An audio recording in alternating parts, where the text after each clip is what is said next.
Olá para você que acompanha a programação da revista Cenário pelas redes sociais e também pelo site. Cenário Entrevista recebe hoje uma pessoa muito interessante. Ele tem só 20 anos. Ele foi eleito vereador de Manaus com mais de 7.000 votos, 7.537 votos, sendo o quinto mais votado do pleito. Ele é empresário, ativista social, presidente da Juventude Estadual do Podemos, fã de rock, entusiasta das startups e teve como compromisso de campanha modernizar os serviços públicos, trabalhar bastante a tecnologia. E um dos compromissos dele, que começou a ser cumprido antes mesmo da posse, é chamado de Projeto Galho Forte, que foi plantar uma árvore por cada voto de confiança. Eu estou falando dele, Amon Mandel Filho, de 20 anos, vereador de Manaus. Seja muito bem-vindo, vereador. Muito obrigado, Andréia. Muito obrigado a toda a equipe que nos acompanha nesse momento e muito obrigado a todos que nos acompanham também de casa nesse momento. Então, para começar a nossa conversa, eu quero saber, foram plantadas todas essas árvores? Porque é muita árvore, né? Sim, com certeza são muitas árvores e nós queremos mais do que plantar. Na verdade, nós queremos ajudar a resolver um problema que há décadas se prolonga na cidade de Manaus, que é o problema da arborização. Manaus é uma das 10 cidades menos arborizadas do Brasil, embora esteja no meio da floresta amazônica. E simplesmente plantar é inócuo, tá? Nós precisamos cuidar das árvores e planejar o plantio. Para isso, eu montei uma comissão ambiental com 35 voluntários e crescendo, fora os voluntários para o plantio em si, tá? E nós estamos fazendo um mapeamento das ilhas de calor de Manaus, da forma com que nós devemos plantar, nós estamos escrevendo um manual ali para os nossos voluntários e tudo mais.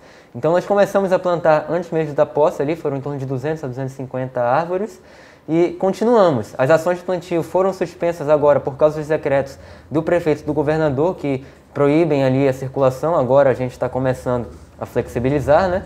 E pretendemos voltar também. Eu estou montando um viveiro para a produção de mudas, mais de um viveiro na verdade, com alguns voluntários e é um compromisso para 4 anos que eu pretendo cumprir em bem menos tempo do que isso. E essas árvores, essas mudas, são de que árvores? Bom, são de espécies diversas, porque eu não posso plantar de uma espécie só para não causar um desequilíbrio ecológico, senão plantando 7.537 árvores de uma só espécie, a gente acabaria prejudicando mais o meio ambiente do que ajudando, justamente por causa dessa questão do desequilíbrio ecológico. Agora o senhor vem de uma geração muito novinha, né? Tem apenas 20 anos e, como vereador de primeiro mandato, veio e encontrou já toda uma tradição, todo já um modelo, né, de atuação. Como é que o senhor conseguiu, como é que o senhor está se adaptando a esse novo momento? Bom, Charles Darwin já dizia que quem não se adapta morre, é a seleção natural. Então eu leio, aprendo, escuto a experiência das pessoas e tento me adaptar a todo esse cenário. Eu costumo dizer que a política vai mais do que... a política vai além de se candidatar e ser filiado a algum partido. Então eu já fazia política. Eu já era voluntário na Fundação Wikimedia, no movimento Wikimedia, na verdade.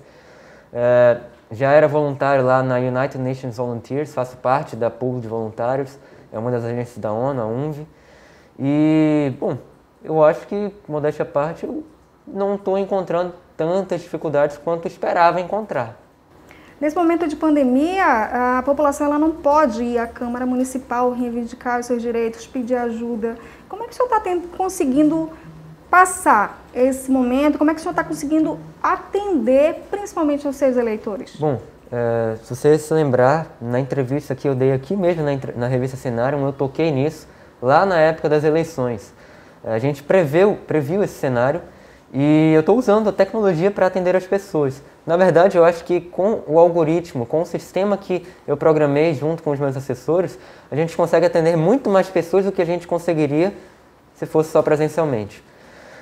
Vou mostrar aqui, meu celular não está aqui, mas mostro depois aqui um sistema que nós montamos com um aplicativo chamado Trello. O Trello é um aplicativo de gestão de tarefas que nós personalizamos, montamos ali alguns algoritmos, alguns bots, que direcionam todas as demandas que nós recebemos para as redes sociais diretamente para um painel. Com isso, a gente já conseguiu, nos últimos 15 dias, receber e encaminhar mais de 200 demandas.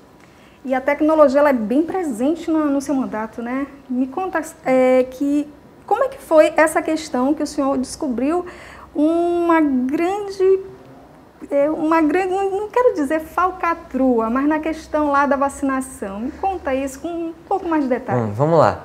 Eu fui o primeiro aqui em Manaus, o primeiro parlamentar, a denunciar e repassar as informações às outras autoridades no que diz respeito a essa questão dos fura-filas da vacina. Tá? Eu recebi centenas e centenas de mensagens de pessoas reclamando, por exemplo, pessoas que diziam, olha, meu nome está na lista e eu não me vacinei.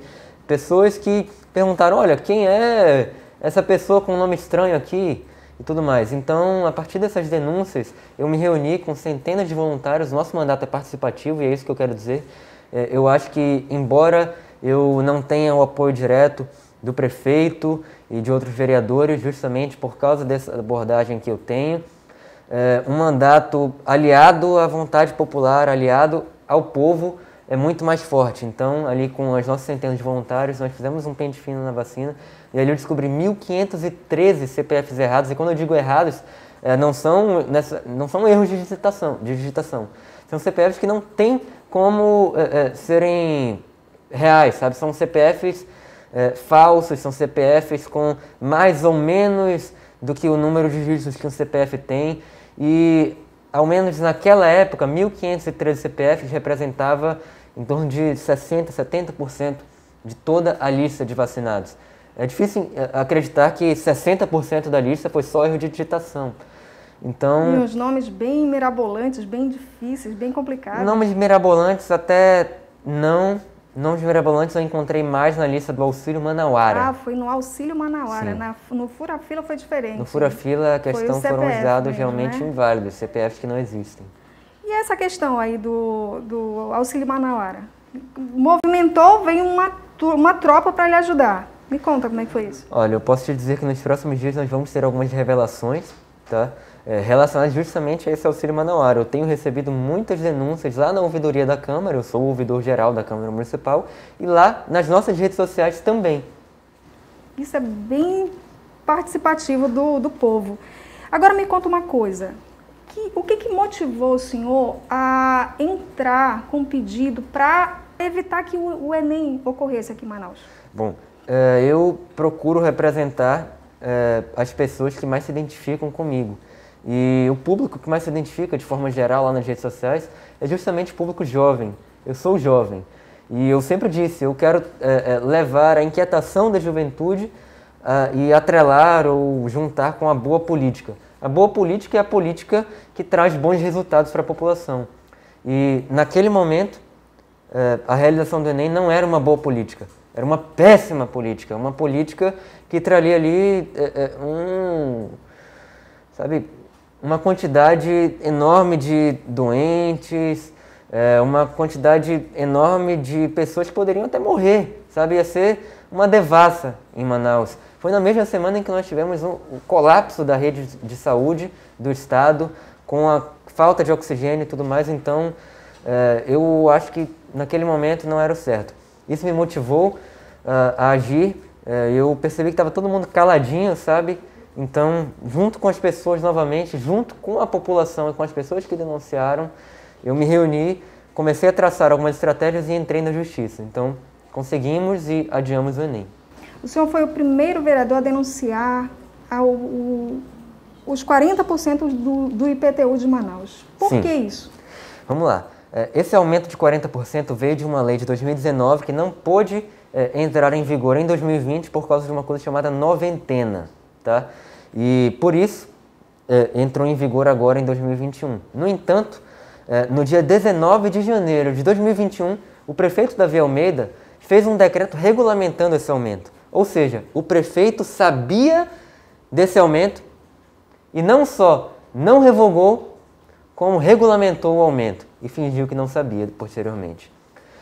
Eu denunciei, fui o primeiro parlamentar a levar isso a público e a prefeitura, por meio da Secretaria de Comunicação e por meio de declarações do próprio prefeito, disse que até segunda-feira ia revogar, ia enviar o projeto revogando a mensagem do prefeito. Só quem pode fazer isso, diga-se de passagem, é o prefeito, porque a mudança desse imposto, dessa taxa, aqui ainda no ano de 2021, acarretaria em mudanças no orçamento. E pelo artigo 59 da Lei Orgânica do Município, só quem pode tratar de matérias orçamentárias é o prefeito. Isso vem lá da Constituição Federal, se reflete na estadual e está presente ali na Lei Orgânica também.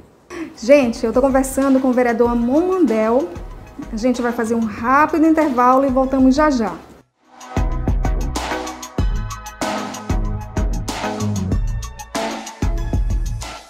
Hora Cenário. Jornalismo profissional com credibilidade, dinâmico e direto. As notícias que foram destaques no Amazonas, no Brasil e no mundo. O tempo certo da informação para fechar o seu dia. Acesse revistacenarium.com.br.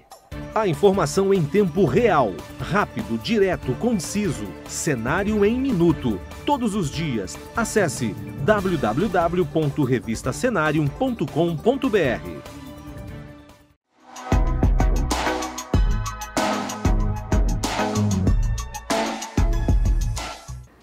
Voltamos com o Cenário Entrevista e hoje nós estamos conversando com o Amon Mandel, vereador e ouvidor geral mais jovem da história da Câmara Municipal de Manaus. Vereador, qual o seu primeiro projeto de lei? Bom, o meu primeiro projeto de lei foi para a criação da primeira Biblioteca Pública Virtual Municipal de Manaus, levando ali aquela ideologia de modernizar os serviços públicos. Eu pensei que, justamente num tempo de pandemia, falta uma ferramenta para que as pessoas tenham o livre acesso ao conhecimento. Nós temos muitos livros em domínio público, temos muitos livros também digitalizados que são utilizados na rede municipal de ensino. Então, o projeto vem aí para instituir a criação de uma plataforma para que tanto os alunos quanto os professores possam acessar isso aí na palma das suas mãos. Além disso, eu pretendo direcionar ali algumas emendas parlamentares, algumas emendas impositivas ao orçamento, né, para que nós tenhamos computadores exclusivos nas bibliotecas das escolas municipais para o acesso à biblioteca virtual. Quem foi o professor Francisco Calheiros? O professor Francisco Calheiros foi um professor muito famoso, muito conhecido aqui em Manaus, autor de vários livros, advogado, foi o advogado inclusive responsável pelo caso da Isadora Turi, e, enfim, uma pessoa muito importante. Ele foi o fundador ali da Academia Itacoatiarense de Letras, da Academia de Letras e Cultura da Amazônia, e meu professor, eu tive o privilégio de conhecê-lo, personalidade ímpar, e depois de discutir com mais de uma pessoa, nosso mandato participativo, como eu venho dizendo, né, todo mundo achou que seria uma boa ideia homenageá-lo após o seu falecimento. Ele morreu de forma heróica, estava isolado há não sei quanto tempo em casa, e aí a mãe dele contraiu Covid. Ele viajou de carro para Itacoatiara para socorrer a mãe, porque ela morava sozinha, e contraiu o Covid dela. Os dois se internaram, ela se curou, voltou lá para agradecer e ele morreu no dia seguinte. Vereador, agora falando de pandemia, o senhor deve estar acompanhando os números. Graças a Deus, Manaus, o Amazonas está reduzindo o número de casos, mas infelizmente ainda há um número muito grande de aglomerações, de festas clandestinas, principalmente no nível mais alto. Qual a sua opinião sobre isso? Eu acho que é um absurdo e eu acho que o empresário que faz isso, que dá uma festa, não pode nem ser chamado de empresário, é um criminoso. E justamente para combater esse tipo de coisa, eu lancei 2 propostas de lei. Uma delas é para proibir qualquer tipo de benevolência por parte da prefeitura, por parte da administração pública, no que diz respeito às empresas desses empresários e aos empresários em si. Eles não vão ter direito a nenhum tipo de desconto, flexibilização, isenção em qualquer tipo de taxa ou imposto municipal. Dependendo do porte da empresa, isso pode representar aí R$100 mil ou até mais em impostos que eles vão ter que pagar e que não tinham que pagar antes por causa de alguns descontos que eles tinham. Voltando à questão da ouvidoria, né? Foi por meio da ouvidoria que o senhor recebeu denúncias de que estava havendo uma negligência, interrupção do projeto Leite do Meu Filho, do programa Leite do Meu Filho. O que o senhor fez? Qual foi a atitude que o senhor tomou? Bom, nós já ingressamos com alguns pedidos no Ministério Público, eu já enviei requerimentos de informação e ofícios à Prefeitura e às secretarias competentes, já levei o tema às redes sociais e, infelizmente, nenhum dos meus requerimentos de informação nem ofícios foram respondidos pela Prefeitura. Eu quero saber o que o senhor quis dizer. O senhor é muito atuante nas redes sociais, eu acompanho um Twitter principalmente, eu quero saber o que o senhor quis dizer com a frase "menos lento não é o mais rápido". Bom, o Brasil sempre foi referência mundial em vacinação e agora a gente perdeu muito da capacidade que a gente já tinha. Não por falta de vacinas, como no resto do mundo, porque não está faltando, ou pelo menos não está faltando da forma como as pessoas esperam, mas por falta de gestão, por falta de trabalho, por falta de logística do governo federal, do governo estadual e das prefeituras no Brasil inteiro. E Manaus, embora faça uma propaganda enorme dizendo que é a cidade mais rápida a vacinar, na verdade não é a mais rápida, é a menos lenta. Se a gente continuar no ritmo que a gente está, a gente só vai vacinar 100% da nossa população no final do ano que vem ou do próximo, de 2022 ou 2023. E esse período é inadmissível, a gente precisa vacinar a nossa população ainda no ano de 2021. Para isso, a gente precisa acelerar. Eu vou dar um exemplo aqui. Há cerca de 15 a 20 dias, o governo federal determinou que, obrigatoriamente, as prefeituras do Brasil deveriam utilizar as doses estocadas para a segunda dose como primeira dose. Por que eles fizeram isso? Porque nós já temos os insumos, as fábricas e o pessoal necessário para produzir as doses. A Fiocruz e o Butantan garantiram que vão conseguir entregar as doses justamente porque as doses já estão em produção. Então não teria sentido a gente continuar com as doses estocadas. De lá para cá, depois dessa obrigatoriedade do uso, a Prefeitura começou a enrolar e definir critérios que já deveriam ter sido definidos desde o início no Plano Municipal de Vacinação, que, por sinal, só foi liberado, só foi feito, arrisco dizer, por causa de uma decisão judicial da doutora Jaisa Frache. Eu cobrei várias vezes e não fui respondido nenhuma das vezes pela Secretaria Municipal de Saúde sobre esse Plano Municipal de Vacinação. Por exemplo, o que está sendo feito com as sobras das doses? Será que estão jogando fora as sobras? Porque sobram doses ao final de cada dia. O que estão fazendo? Quais são os critérios para vacinar as pessoas com as sobras? Não sei e não tenho como informar a população que vem até mim perguntar por que a Secretaria Municipal se omitiu e não respondeu nenhum dos nossos ofícios, nem requerimentos de informação até então. Eu lembro que esses requerimentos de informação que são feitos oficialmente através da Câmara Municipal, eles têm um prazo para serem respondidos. E se a Prefeitura não responder, o gestor responsável corre o risco, inclusive, de perder o cargo. Isso é algo gravíssimo e eu chamo a atenção justamente para isso. É isso que eu quero dizer quando eu digo que a vacinação em Manaus não é a mais rápida, é a menos lenta. Ainda sobre o seu Twitter. Ontem o senhor disparou um Twitter dizendo: "Estou sentindo um cheirinho de lixo aqui". Será que são esses contratos? O que isso significa? Eu ia lançar agora, no dia que eu fiz esse tweet, algumas informações a público, mas decidi não lançar ainda, porque nós estamos fazendo uma investigação aprofundada no portal da transparência. Já encontramos muitas incongruências, informações que estão lá e depois somem, dificuldades com o sistema, que não é de fácil acesso para a população em geral, e vou levar essas informações a público. Temos algumas denúncias gravíssimas relacionadas ali a empresas que, por exemplo, desde 2003 já fizeram um contrato, já venceram e só com termos aditivos continuaram prestando serviços à Prefeitura sem licitação. E aí eu questiono, será que não é o momento dessas empresas participarem de uma licitação? Não é o momento de a Prefeitura fazer a licitação? Será que faltou energia para fazer a licitação? Não sei, eu não acho que essas são as únicas empresas que prestam esse tipo de serviço no Brasil inteiro. É muito difícil de acreditar nisso. Então esse é o tipo de informação que eu vou levar a público, a plenário, na próxima semana. Nós estamos conversando com o vereador Amon Mandel. Vereador, e agora eu quero saber do Amon, jovem de 20 anos. O O senhor não é 24 horas vereador, tem aquele momento que o senhor é pessoa, é amigo, é filho. Conta pra gente um pouquinho desse dia a dia, desse momento. O que o senhor faz? Bom, eu estou no espectro.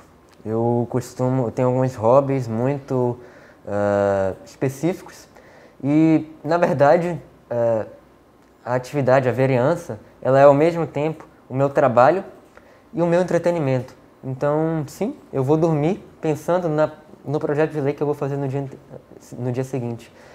Eu acordo pensando no projeto de lei do dia seguinte, nos ofícios e nas redes sociais. E, bom, quando eu não estou fazendo isso, eu escuto músicas por várias horas, eu gosto muito de escrever, inclusive o nosso projeto começou num grupo de escritores ali que me conheciam e propuseram justamente essa candidatura, disseram que me apoiariam se eu me candidatasse. E jogo xadrez também.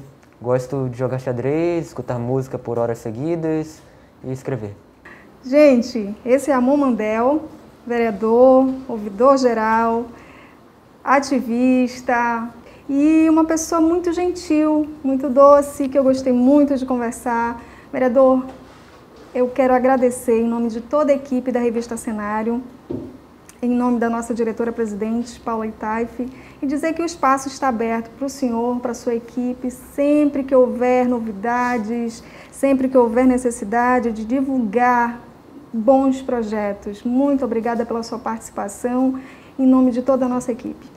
Muito obrigado, André, muito obrigado a toda a equipe e muito obrigado a todos que nos acompanharam aqui nessa entrevista. Gente, vida longa e próspera. A gente vai ficar por aqui. Você confere a programação do Cenário Entrevista nas redes sociais e também no site da Revista Cenário. Revista Cenário, da Amazônia para o mundo.